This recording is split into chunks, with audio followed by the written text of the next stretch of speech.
हस्बी अल्लाहु ला इलाहा इल्लाहु अलैहि तवक्कलतु व हुवा रब्बुल अर्शिल अज़ीम। काफ़ी है मेरे लिए अल्लाह ताला और उसके सिवा कोई इबादत के लायक नहीं। उसी पर मैंने भरोसा किया और वही अर्श अज़ीम का मालिक है। आज हम बात करेंगे कसूर डिस्ट्रिक्ट बार के हवाले से। मेरे साथ जो शख्सियत मौजूद है वो किसी तारफ़ की मोहताज नहीं। डिस्ट्रिक्ट बार कसूर 2022 और 23 का इलेक्शन चल रहा है। इत्तेहाद ग्रुप और इत्तफाक ग्रुप के दरमियान कांटे का मुकाबला है। मेरे साथ इस वक्त जनरल सेक्रेटरी के उम्मीदवार काशिफ असलम एडवोकेट मौजूद हैं। इनके मद्दे मुकाबल शहबाज मेऊ है। मैं पूछूंगा काशिफ असलम एडवोकेट साहब से कि वो डिस्ट्रिक्ट बार के लिए क्या इक़दाम कर रहे हैं या जनरल सेक्रेटरी मुंतखब होने के बाद क्या इनके मंशूर हैं, क्या ये वकला के लिए करेंगे, क्या नौजवान क़यादत के लिए करेंगे। जी अस्सलाम वालेकुम। वालेकुम अस्सलाम। हाँ काशिफ असलम साहब, बहुत शुक्रिया आपने आप तक न्यूज़ को टाइम दिया। वेलकम करते हैं आपको। बहुत शुक्रिया। तो काशिफ साहब ये बताइएगा कि आपके मद्दे मुकाबल शहबाज मेऊ है, तो आप समझते हैं कि बरादरीज़म का भी सिलसिला बड़ा चल रहा है, मगर मुझे कभी यकीन है कि बार के मामले में बरादरीज़म का कोई सिस्टम नहीं। बार चूँकि एक घर है और उस घर के अंदर जितने अफराद हैं वो सारे मेंबर होते हैं और उनका जो सरबराह है उनके लिए तमाम मेंबरान इक्वल होते हैं।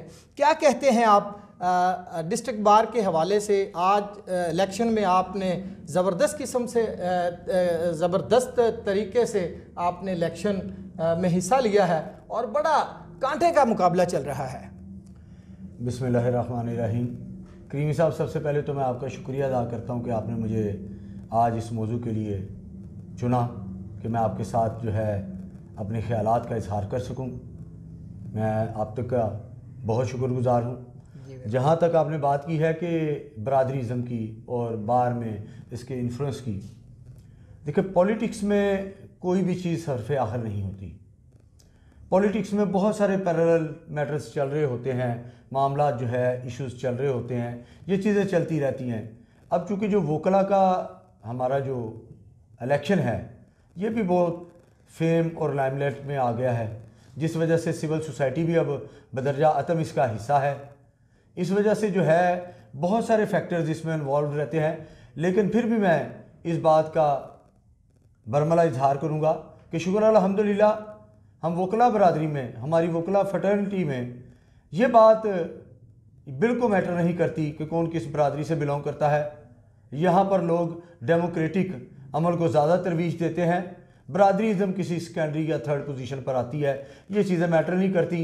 आप बार की वेलफेयर की जब बात करते हैं, दोस्तों की बेहतरी के लिए बात करते हैं, लोग आपको अपने लिए जब सूटेबल समझते हैं तो लोग उसी को चूज़ करते हैं। जी बिल्कुल ठीक है, बरादरीज़म ख़त्म हो गई। आप ये बताइएगा नौजवान क़यादत के लिए, नौजवान वकला के लिए क्या करेंगे? बेंच और बार का जो एक रिश्ता है इसको बरकरार रखेंगे या साबिक़ अदवार में बहुत से मामलात हमें देखने को मिले, अदालतों को ताले लग जाते थे और बहुत सी गड़बड़ होती थी, उन लोगों को कैसे आप तरबियत करेंगे? करीमी साहब, असल मसला ये है कि बार और बेंच ये बुनियादी तौर पर एक ही चीज़ के दो नाम हैं। सबसे पहले एक वकील होता है जो रोस्टर के दूसरी तरफ जाता है और वो जुडिशरी का हिस्सा बन जाता है, तो वो बेंच का हिस्सा बन जाता है। जो रोस्टर के इस तरफ रह जाता है, जो प्लीड करता है या किसी भी क्लाइंट के मसले को कोर्ट के सामने उजागर करता है, वो वकील है। बात यह है कि यहाँ पर फ्रिक्शन जो है हमेशा अदारों के दरमियान किसी न किसी शक्ल में मौजूद रहती है और हम लोग चूँकि बार और बेंच एक घर की बात है, तो एक घर में बाज़-औक़ात जो है कुछ इश्यूज़ हो जाते हैं, लेकिन अल्हम्दुलिल्लाह कोई ऐसे सीरियस इश्यूज़ कभी नहीं हुए कि जिनको हम लोग बैठ के रिजॉल्व ना कर सकें या एमिकेबल उनका सलूशन ना निकल सके। जहाँ तक आपने बात की कि नौजवान वकला के लिए मेरा मंशूर क्या है या मैं क्या करना चाहूँगा, यह आपने बहुत इंपॉर्टेंट सवाल किया है। यहाँ पर नौजवान वकला की बेहतरी के लिए बहुत सारे काम करने वाले हैं। मेरे कसूर बार के नौजवानों को सबसे पहले चैम्बर्स का प्रॉब्लम है कि उनके लिए चैम्बर्स जो हैं उनकी अवेलेबिलिटी नहीं है, स्पेस कम है। हमारे को तकरीबन 700-800 के करीब जो नौजवान वकला हैं जिनके पास बैठने के लिए बेहतर जगह नहीं है, चैम्बर्स के लिए जगह नहीं है। मेरी प्रायोरिटी में ये होगा कि मैं, अगर अल्लाह ताला मुझे कामयाब करे, मैं और मेरी कबीना इंशाअल्लाह अज़ीज़ कोई दकीका फ़रोगुज़ाश्त नहीं रखेंगे। हम लोग पूरी कोशिश करेंगे कि हम लोग सिविल सोसाइटी के साथ मिलकर, हम दूसरे अदारों के साथ मिलकर अपने वकला के लिए कुछ जगह या स्पेस को हम लोग क्रिएट करें या किसी तरीके से उसको हासिल करें, ताकि जितने भी यंग वकला हैं उनको मैक्सिमम जो है चैम्बर्स या बाइज़्ज़त तरीके से उनको जो है अपना कारोबारी ज़िंदगी चलाने के लिए, अपने पेशे से मुंसलिक रहकर अपना काम करने के लिए और लोगों को डिलीवर्स देने के लिए हम लोग उनको फैसिलिटेट कर सकें। उसके अलावा जो है जो नौजवान वकला हैं उनके लिए एजुकेशनल ट्यूटोरियल सेशंस का इंशाअल्लाह अज़ीज़ बाकायदगी से और जो है बड़े तवातर के साथ इंशाअल्लाह अज़ीज़ उसका इनेकाद करेंगे, ताकि जो हमारे नौजवान वकला हैं उनका जो एजुकेशन के साथ राब्ता है वो बदरजा अतः मौजूद रहे, ताकि उनका जो लर्निंग कर्व है वो चलता रहे। ये एक ऐसा पेशा है जिसमें वकील बनने से लेकर आखिर तक, जब तक आपकी ज़िंदगी है या जब तक आप पेशे से मुंसलिक रहते हैं, आप सीखते रहते हैं। ये इसका लर्निंग कर्व कभी भी नहीं रुकता। तो मेरी ख्वाहिश ये है, बतौर प्रोफेशनल वकील, मेरी वार को, मेरी फ्रेटर्निटी को पता है कि मेरा ब्रेड एंड बटर ही यहाँ से चलता है, तो मेरी कोशिश होगी कि जितने भी नौजवान वकला हैं उनके लिए ये जो एजुकेशनल कर्व है इसको बेहतर तरीके से जो है चलाएं, और जो है नौजवान हमारे सीखें और लोगों को और माशरे को बेहतर तरीके से डिलीवर करें। इसके अलावा जो कैंटीन की सूरत हाल है, जो फूड की क्वालिटी है उसको बेहतर करने की कोशिश करेंगे, सैनिटेशन की सूरत हाल को बेहतर करेंगे, एनवायरमेंटल को कोशिश करेंगे कि मैक्सिमम जो है हाइजीनिक और हेल्दी एटमॉस्फेयर में वकला काम करें, क्योंकि ये एक मुसलमा बात है, यूनिवर्सल ट्रूथ है कि हमेशा साफ़ सुथरा माशरा ही मजबूत और साफ़ सुथरे और कंस्ट्रक्टिव अजहान को पैदा करता है। तो मेरी कोशिश होगी कि अपने नौजवान वकला जिनमें हमारी फीमेल बहनें हैं जो इस मेल डोमिनेटिंग प्रोफेशन में आकर, जो कि जिन्होंने बहुत सारी अपनी एफ़र्ट्स की हैं और वो आकर काम कर रही हैं, उनको फैसिलिटेट करें, उनके बार उनके जो इश्यूज़ हैं उनको एड्रेस किया जाए, और उसके अलावा जो उनके पर्सनल इश्यूज़ हैं बार में, उनकी वकालत से रिलेटेड, एल कमीशन से रिलेटेड, शहादतें कलमबंद करने की बाबत, और उसके अलावा जो भी उनके मसाइल हैं उनको मैं कोशिश करूँगा कि बेहतर तरीके से हल करें। और दूसरे जो भी मामलात हैं मैं हमेशा अपनी फ्रेटर्निटी के साथ खड़ा हूँ, और मेरा ज़िंदगी का मिशन भी ये है कि मुझे जितनी भी मेरी शान है, मेरा नाम है, वो सारा रब्बे करीम की ज़ात के बाद मेरी बार की वजह से है। मैं अपनी फ्रेटर्निटी का जितना भी शुक्र अदा करूँ वो कम है, क्योंकि मेरी जितनी भी इज़्ज़त, मेरा नाम, मेरी शोहरत, वो सारी मेरी अपनी बरादरी की वजह से है। काशिफ असलम साहब, एक आम पब्लिक का सवाल है कि इससे पहले भी मैं चूँकि काफ़ी अरसे से डिस्ट्रिक्ट कोर्ट्स को जानता हूँ, वहाँ के बहुत से सीनियर्स वकला को भी जानता हूँ, कभी ऐसा नहीं होता था कि पहले कभी लड़ाई झगड़ा कचहरी के अंदर नहीं होता था। आजकल नौजवान वकला में से कुछ ऐसे लोग जो मैंने देखे हैं, जो वकला भी नहीं होते तो काला कोट पहन कर आ जाते हैं और बाहर की रंजिश, बाहर की दुश्मनी कोर्ट तक ले आते हैं। कोर्ट में किसी बंदे को पकड़ लिया काले कोट वाले ने, तो दूसरे ने पूछना भी नहीं कि इसका जुर्म क्या है, तो वो भी मारना शुरू कर देता है। इसको कैसे सॉल्व करेंगे आप? देखें, ये सारी की सारी जितनी भी है ना, ये फैक्ट्स हैं। यहाँ पर सोसाइटी जो है समझती है कि हम वकला इसके ज़िम्मेदार हैं, वकला इसके कतई ज़िम्मेदार नहीं हैं। कभी किसी वकील ने किसी नॉन प्रैक्टिसिंग लॉयर को, या वो बंदा जो वकील नहीं है उसको अपनी फ्रेटर्निटी का हिस्सा ही नहीं माना, ना ही कभी कभी ऐसे बंदे को हम लोगों ने क्लेम किया है। बात यह है कि अगर कोई बंदा काला कोट पहन के हमें आ जाता है तो बहुत सारे दोस्त उसको प्रज्यूम करते हैं कि वो शायद हमारी फ्रेटर्निटी का हिस्सा, तो हम लोग उसको रगाड़ देते हैं। लेकिन समटाइम्स ये है कि लोग इस पेशे को मिसयूज़ करते हैं, लोग बताते नहीं कि वो एक्चुअली है क्या। लेकिन जब भी आपको पता चलेगा, आपने देखा होगा, आप माशाल्लाह से बड़े एक्सपीरियंस कंपेनर है और आपकी बड़ी गहरी नज़र है बार के मामला पर, और जितने भी इलाकाई इशूज़ हैं आपकी बड़ी गहरी नज़र होती है। मुझे पता है कि बार पे भी आपकी बड़ी डीप नज़र है, इस वजह से आपने ये बड़ा सवाल पूछा है और ये बुनियादी तौर पर बड़ा चुभता हुआ सवाल है।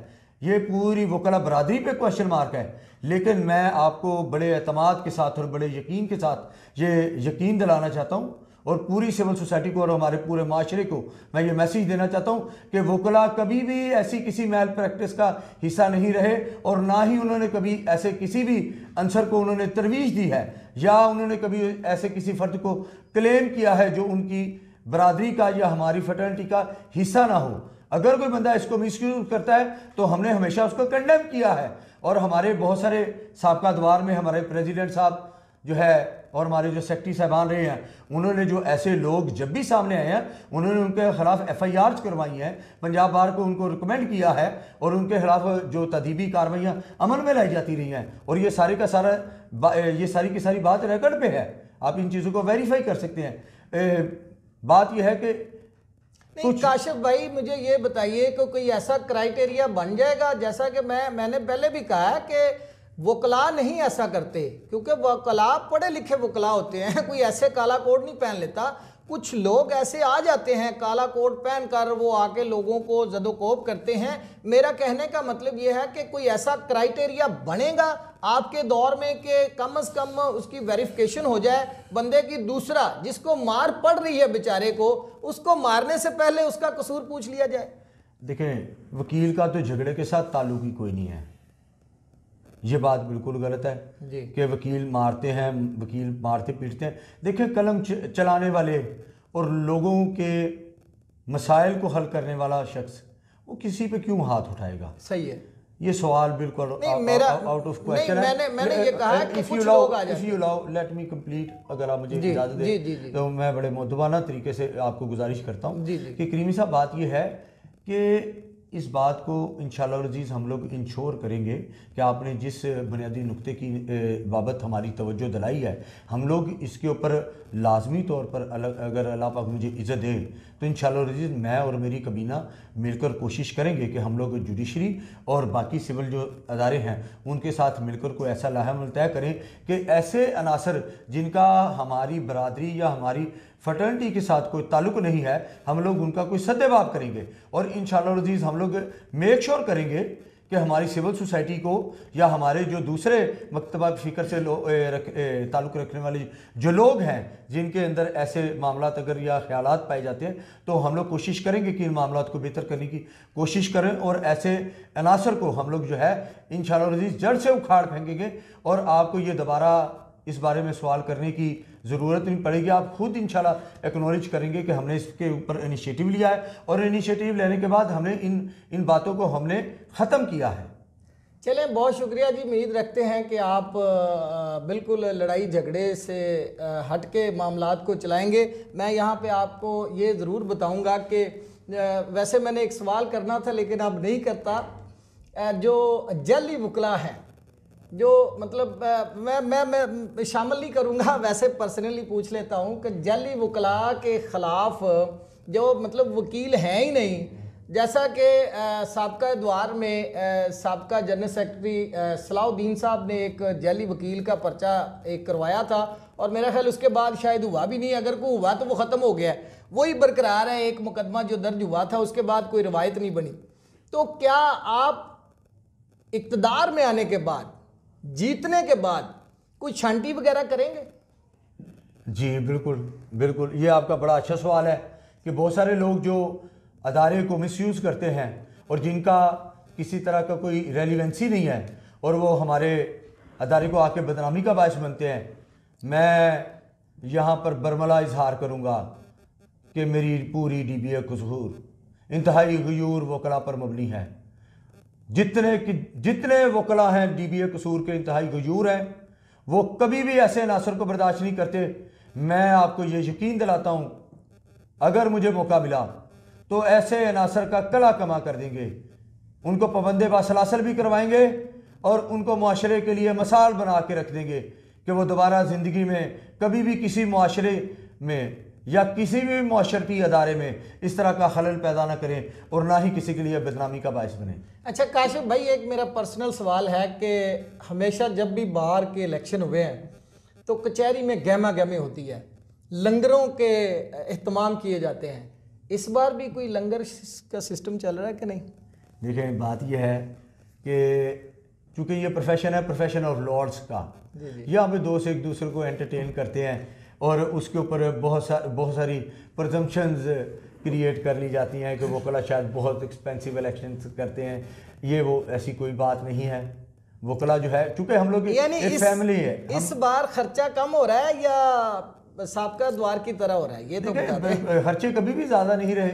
हम लोग एक फैमिली हैं, वी आर फैमिली। हम लोग घरों से ज़्यादा तो कचहरी में, कोर्ट्स में एक दूसरे के साथ वक्त सर्व करते हुए, कोर्टों को सर्व करते हुए, क्लाइंट को सर्व करते हुए गुजारते हैं।